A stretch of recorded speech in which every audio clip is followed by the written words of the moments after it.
Happy Labor Day from us here at Rising. This Labor Day may be sweeter than some as it comes after a historic ruling by the National Labor Relations Board last week, restoring elements of a policy it did away with over 50 years ago that requires businesses that commit labor law violations to bargain with unions without holding formal elections. That means if businesses try union busting, the union gets automatically formed and the business is required by law to negotiate.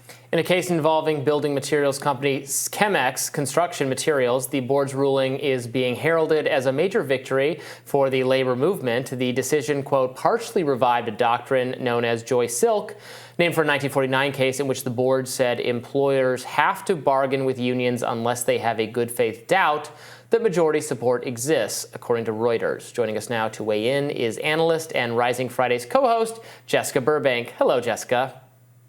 Good to be on with you. So what do I need to know about this labor ruling, which I'm sure I'm not going to like, but fill me in anyway, please.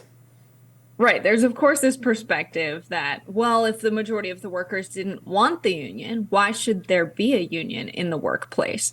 And the response to that is basically corporations like Amazon have so much legal power and power to hire union busting consultants that will come in and post things in bathroom stalls that spread a lot of misinformation about unions. Wherever there's been an inkling of union organization, this has been the response from very large corporations, Amazon, Walmart, FedEx, all kinds of large corporations that just don't want their employees to unionize. So they'll start spreading misinformation. They'll put ballot boxes on their property. This is a tactic that Amazon did in Alabama and Bessemer during their first union election drive, which is just against union election laws. Amazon knows this very well, and they'll do these things that are very deliberate union busting so that employees never get to the point of being able to hold an election, never get the amount of signatures required. Or if we do get to the point where they can hold an election, so many of the employees have been taken by this misinformation. They believe that if they vote for the union, there's some way they'll get fired. Their pay will be less than it is now. So the misinformation affects their perceptions of unions. But also, if Amazon simply wants to push back the election, they'll do things that they know they are illegal. So then it will be challenged with the NLRB afterwards, and the election won't count regardless of the result. Then they'll have to hold another election and so on. So they're pushing off ever having to have a union formed at their warehouses or ever having to bargain with their workers. And the NLRB simply doesn't have the funding to fight these corporations, nor do workers. And so this is kind of a necessary ruling because it's been the case that wherever workers have tried to form a union, it's been years out where they're still just trying to hold a free and fair election. So this tactic really needed a policy response, and that's what I see this as. I love your opening hypothetical question. If the majority of workers didn't want a union, then why have them automatically unionize when there's union busting? Because you could also argue, well, if the majority of workers weren't going to vote for a union, why were you union busting in the first place? So this is really fascinating. I'm so glad you brought up some specific examples of how these corporations have engaged in union busting in recent history. And generally speaking, that example from Bessemer, Alabama, is really instructive. I think the idea is that they know that if they put ballot collection boxes on the employee's property, there's a sense that they'll be surveilled and that people feel like they might have retribution against them, lose their jobs, et cetera, if they are perceived to be voting in favor of the union. Also in Alabama, they did this incredible thing where unionizers were passing out pamphlets at a stoplight outside of the warehouse. And so they got the city to change the stoplight duration length so that the cars wouldn't stop and linger there, so they weren't able to pass out information. I mean, they really will go to incredible lengths.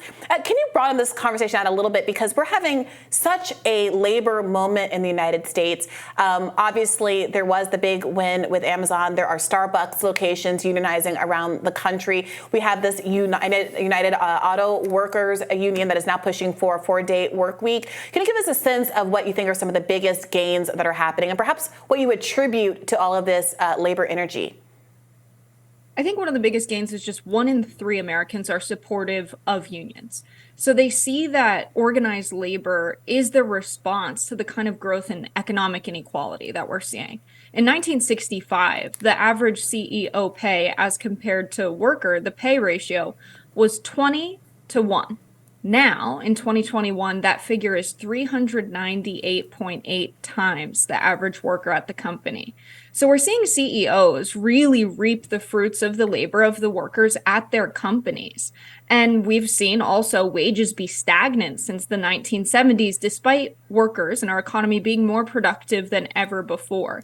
And so I think people are waking up to this reality. We also have more Americans living paycheck to paycheck than ever before.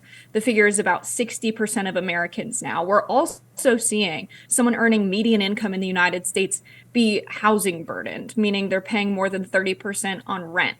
So I think just the sheer economic conditions we have in this country is leading workers to say something's got to change, something's got to give. We've seen the wealthy accumulate so much wealth that now the top 1% has more of the nation's money, more of the nation's wealth than the middle 60% of the country. I think people have seen the disparities, and that's led them to think, okay, well, if the government isn't going to do anything about this, if the very rich people aren't going to wake up one day and say, you know what, we should share some of this wealth with the workers that helped us accumulate it. If that's not going to happen, it's up to us to get organized. And so that is good. It is good that that is the response rather than many of the alternatives, nihilism, simply giving up. I think the fact that people look to organized labor and see this is the way we correct this is a good thing. It's sad that it has to come to that. It's sad that our elected officials haven't seen the growth in wealth disparity and said, let's pass some policies to regulate this. That's sad, but it's good that workers see organizing as the way forward.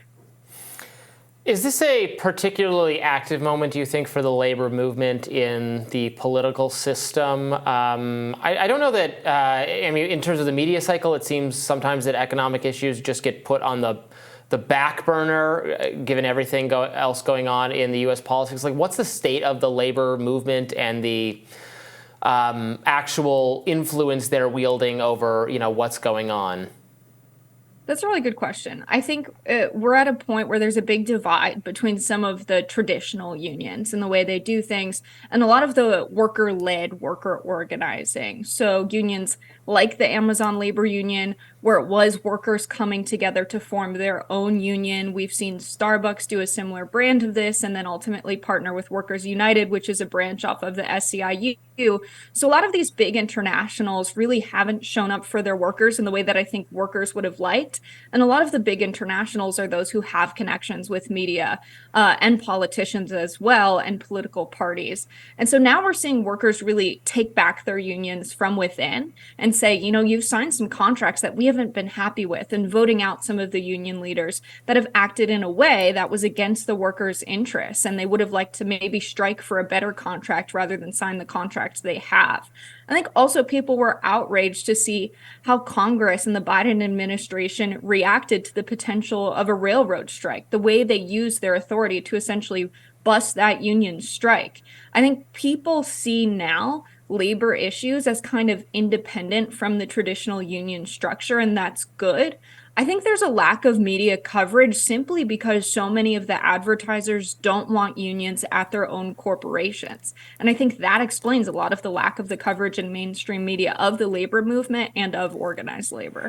It's definitely true that for whatever reason, the labor reporters that used to be on staff at a number of major organizations, those positions have been cut back. And you do see a real paucity of substantive labor coverage, despite the fact, as you've pointed out, that increasingly Americans, especially younger Americans, are recognizing that there is a direct relationship between their own stagnated wages and the incredible wealth that's being aggregated at the very top, that rich people aren't kind of in a benign way just being rich in a way that doesn't come from their own, is disentangled from their own labor and their own profits, but that there's a transfer of wealth from the bottom to the top that's become exacerbated over recent years, and they're now willing increasingly to withhold their labor to reclaim a piece of that pie. Thank you so much for joining us today, Jessica. Thanks so much for having me on. And happy Labor Day. Happy Labor Day, y'all.